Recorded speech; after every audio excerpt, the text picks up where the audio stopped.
ओम नमः शिवाय। प्रभु जी, आज की कथा है महाभारत श्रृंखला में आदि पर्व एपिसोड संख्या 32। अभी तक आपने सुना पांडवों का गंगा पार करना तथा कौरवों के द्वारा पांडवों का अंत्येष्टि क्रिया करना। अब कथा आगे। आज की कथा होगी हिडिंबासुर का वध।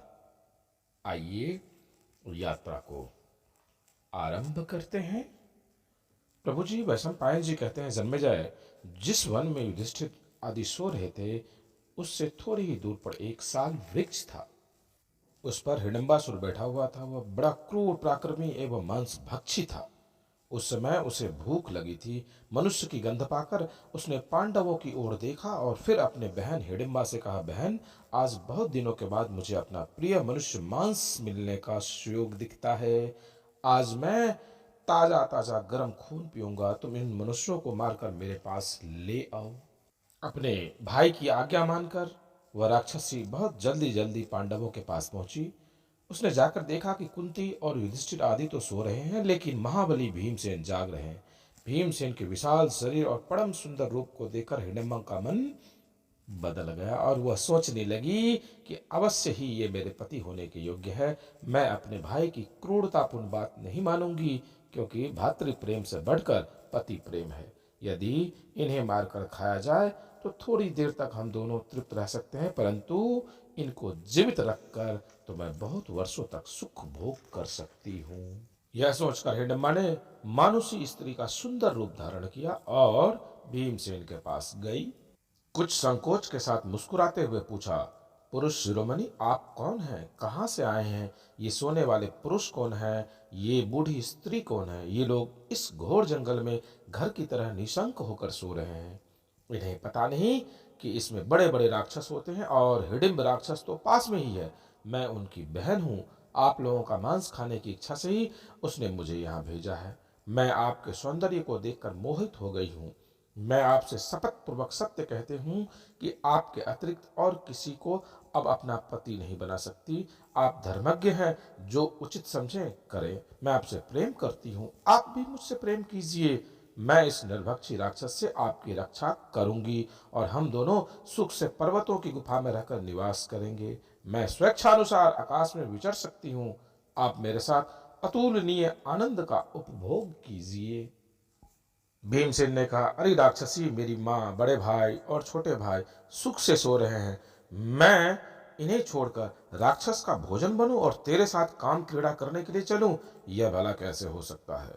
हिडिंबा ने कहा, आप जैसे प्रसन्न होंगे मैं वही करूंगी। आप इन लोगों को जगा दीजिए, मैं राक्षस से बचा लूंगी। भीमसेन बोले, मैं अपने सुख से सोए हुए भाइयों और माँ को दुरात्मा राक्षस के भय से नहीं जगाऊंगा। जगत का कोई भी मनुष्य, राक्षस अथवा गंधर्व मेरे सामने ठहर नहीं सकता। सुंदरी, तुम जाओ या रहो, मुझे इसकी कोई परवाह नहीं। उधर राक्षस राज हिडिंब ने सोचा कि मेरी बहन को गए बहुत देर हो गई, इसलिए उस वृक्ष से उतरकर पांडवों की ओर चला। उस भयंकर राक्षस को आते देखकर हिडिंबा ने कहा, भीमसेन, देखिए, यह निर्वक्षी राक्षस क्रोधित होकर इधर ही आ रहा है। आप मेरी बात मानिए, मैं स्वेच्छानुसार चल सकती हूँ। मुझ में राक्षस बल भी है। मैं आपको और इन सब को लेकर आकाश मार्ग से उड़कर चलूंगी।